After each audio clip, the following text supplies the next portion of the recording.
Hi everybody, today we're replacing a chain and a cassette. Okay, you need the following tools: a chain whip, that's this one here, a large adjustable spanner, this tool is a Shimano cassette lock ring remover, and either one of these two, it measures the length of your chain. That's the Park tool, and it's a BBB brand, measures the stretch of your chain. And a chain link removing tool. Okay, why am I changing the chain? That's because if I measure it, this little tool here, it says it's definitely 75% worn out, or a little bit more actually. So the reason you change it is because you don't want to risk, if you put a bit of power on, it'll slip on your back cogs here. That's no good if you're going to have a bit of a sprint, or you're putting on the power, and if it slips you may well easily come off your bike, damage yourself and maybe your bike. So that's why. So firstly, locate the link. There it is there. Remove the link, quick link.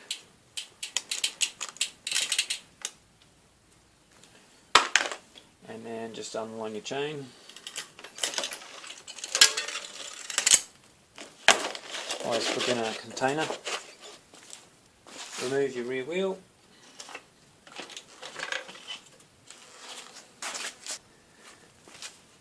Take out the skewer, or don't take it out, just take that bit off. Then put the tool onto there. Put the quick release skewer nut back on. Make sure it's firm, don't let it be loose, otherwise the tool might slip. It doesn't have to be really tight, just as long as it's fairly firm. Put the chain whip on so that it's going that way, like you're pedaling on. Doesn't really matter what cog you put it on, like that. And then you get your adjustable spanner, that on, and just one turn will do it.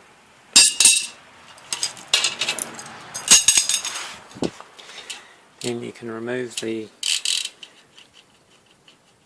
skewer nut, and then you'll see as you undo that, it'll take off the locking ring there, and all the other cogs will just fall off like that. They're all falling off. That's it. And you'll find probably there may be another shim on the back. See it? Leave that on there. I like to clean the body here. Give it a bit of a clean with a clean rag, and then you can see, just inspect the body. This one here, as you can see, it's getting quite worn. It's got some wear spots here. It's still okay. It'll still be alright. Just makes the cogs a bit more difficult to get on and off, but that's fine. Aluminium bodies will wear out quicker. It's a disadvantage of having super lightweight equipment. This one's a steel one. This clean. Get some lubricant, put a little bit on your finger, some grease, and then put a very fine amount on the body, just some light smear all the way around.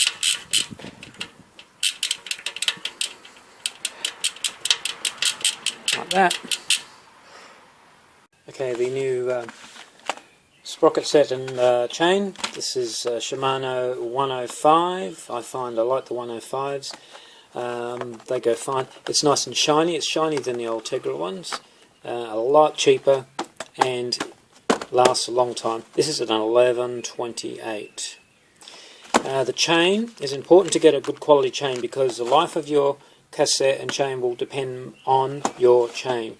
Always buy a good quality chain. This is a Durace. It was on special, so I availed myself of that. Okay, firstly the cogs. Remove it from the packaging. Keep your fingers in there. probably fine. This one here comes with a shim. Actually, since it come with it, I'll just put the new one on.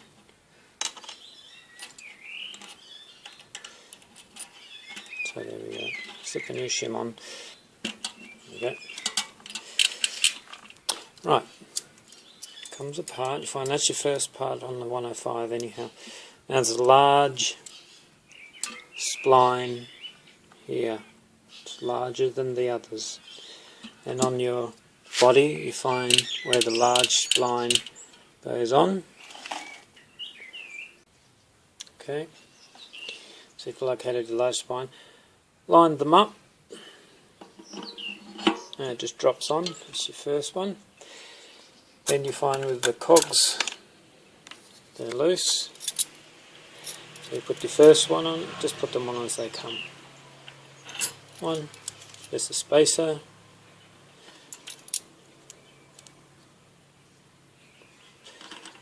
Always look for the large spline thing. Don't get your cogs around the wrong way. Probably won't fit anyhow if you just try it.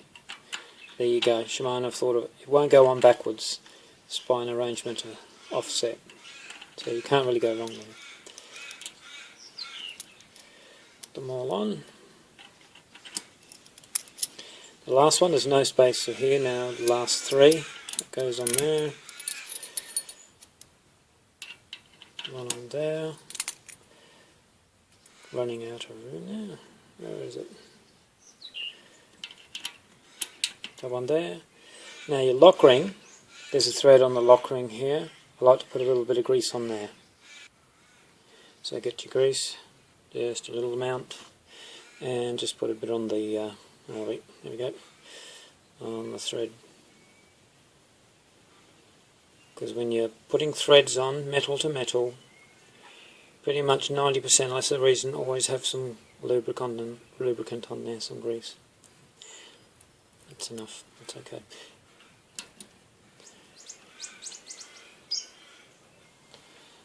Right, so get your lock ring, put your tool in there, and simply hold it on, and it should comfortably screw on there. Put the skewer back in,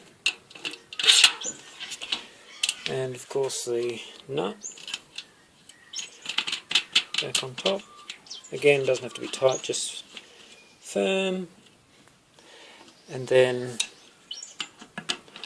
tighten it up with the adjustable spanner. This time you won't need the chain whip tool because it's pushing on the clutch, so you just need to tighten it up. Fairly firm, not overly, and you'll feel it. And that's it. So take your tool off. Put the rear wheel back in.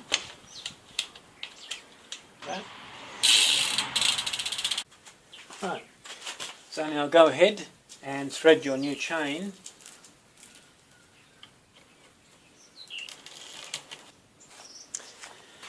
And put the chain on the back on the smallest sprocket, smallest chain ring on the front.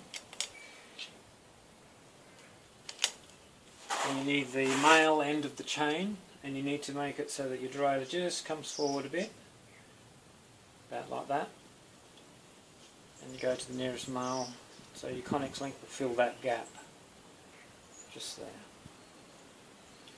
So you get your chain link remover and break the chain there.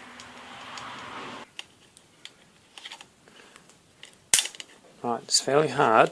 You hear it click, and you can just push it all the way through. And the pin will just fall out. And wind your little tool, and then that's it, and the should leave another end like that. So you should have two ends like that. Just add a little drop of oil on the lube, that's overkill. but it'll evaporate, it'll be fine, and that lubricates your link. So now you can put in your Connex links. Make sure you get them around the right way. I always remember one of these on the back goes on the inside, the pin pointing out, and this one faces inwards from the front. That's how I remember it anyhow. And that's it, all joined.